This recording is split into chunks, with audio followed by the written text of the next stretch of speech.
नमस्कार. आपल्यापैकी बऱ्याच जणांना वाटतं की मायक्रोसॉफ्ट एक्सेल म्हणजे फक्त आकडे आणि साधं सोपं गणित. पण तुम्हाला माहिती आहे का, त्यात डेटा विश्लेषणाची आणि अगदी एआयची एक मोठी ताकद लपलेली आहे, जी अनेकदा आपल्या नजरेतून सुटते. आज आपण एक्सेलच्या याच लपलेल्या शक्तीबद्दल जाणून घेणार आहोत. अच्छा, एक्सेल म्हणजे फक्त लिस्ट बनवणं आणि साधी बेरीज वजाबाकी करणं असं अनेकांना वाटतं. जर असाच विचार असेल तर तो आज नक्कीच बदलणार आहे. खरं सांगायचं तर एक्सेल हे इतकं पॉवरफुल टूल आहे की ते तुमच्या साध्या डेटाला म्हणजे फक्त आकड्यांना एकदम स्मार्ट निर्णयांमध्ये बदलू शकतं. कसं? चला बघूया. ओके, तर सगळ्यात आधी आपण विश्लेषणाच्या अगदी बेसिक गोष्टींपासून सुरुवात करूया. म्हणजे डेटामधून नेमका अर्थ कसा काढायचा हे समजून घेऊया. तर एक्सेलमध्ये डेटा ॲनालिसिस म्हणजे नक्की काय? सोप्या शब्दांत सांगायचं झालं तर ही एक अशी प्रोसेस आहे ज्यात आपण डेटाला आधी व्यवस्थित लावतो, त्याचा सारांश काढतो आणि मग त्याचं विश्लेषण करतो. का? तर त्यातून काही पॅटर्न्स, एकूण आकडे किंवा ट्रेंड्स शोधण्यासाठी, म्हणजे थोडक्यात कामाची माहिती बाहेर काढण्यासाठी. आणि हे सगळं करण्यासाठी ना एक्सेल आपल्याला भरपूर टूल्स देतं. अगदी साध्या सॉर्टिंग आणि फिल्टरिंगपासून सुरुवात होते. मग येतात फॉर्म्युला आणि फंक्शन्स ज्याने आपण कॅल्क्युलेशन करतो. चार्ट्स आणि ग्राफ्स तर आहेतच माहितीला एकदम सोपं करून दाखवण्यासाठी. आणि याच्याही पुढे जाऊन आहेत पिव्हट टेबल्स आणि हो, एक्सेलची स्वतःची एआय पॉवर ॲनालाइज डेटा. या सगळ्याच्या मागे उद्देश अगदी सोपा आहे. आपल्याकडे जो कच्चा डेटा आहे, म्हणजे जो आकड्यांचा गोंधळ आहे, त्याला एका अर्थपूर्ण रिपोर्टमध्ये बदलायचं. आणि खरं सांगायचं तर एक्सेलची खरी ताकद इथेच आहे. खूप सारी माहिती हाताळून ती एकदम सोप्या आणि समजण्यासारख्या फॉर्मॅटमध्ये सादर करण्यात. चला, हे समजून घेण्यासाठी एक छोटंसं उदाहरण बघूया. समजा आपल्याकडे विद्यार्थ्यांच्या मार्कांचा हा एक छोटा टेबल आहे. बघा, यात 3 विद्यार्थी आहेत आणि त्यांचे 3 वेगवेगळ्या विषयातले मार्क आहेत. आता गंमत बघा, फक्त सम, ॲव्हरेज, मॅक्स आणि मेन सारखे अगदी बेसिक फॉर्म्युले वापरून आपण क्षणात सांगू शकतो की एकूण मार्क किती, सरासरी किती किंवा कोणाला सगळ्यात जास्त मार्क मिळालेत. पाहिलं किती पटकन आपल्याला महत्त्वाचे इन्साइट्स मिळाले.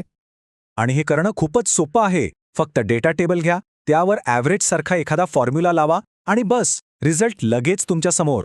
सगळं काही एक्सेल आपोआप करतं. ठीक आहे, तर आता आपण बेसिक गोष्टींच्या पुढे जाऊया आणि बघूया की एक्सेल मोठमोठे आणि किचकट डेटासेट्स किती सहजपणे हँडल करतं.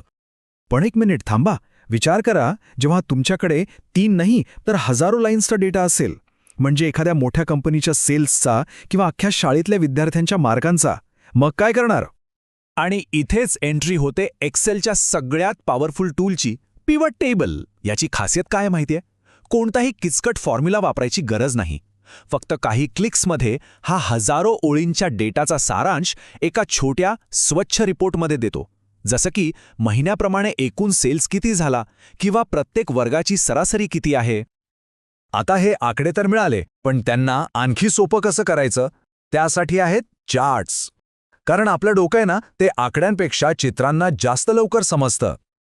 चार्ट्स काय करतात तर गुंतागुंतीच्या नंबर्सना सोप्या व्हिज्युअल रूपामध्ये बदलतात.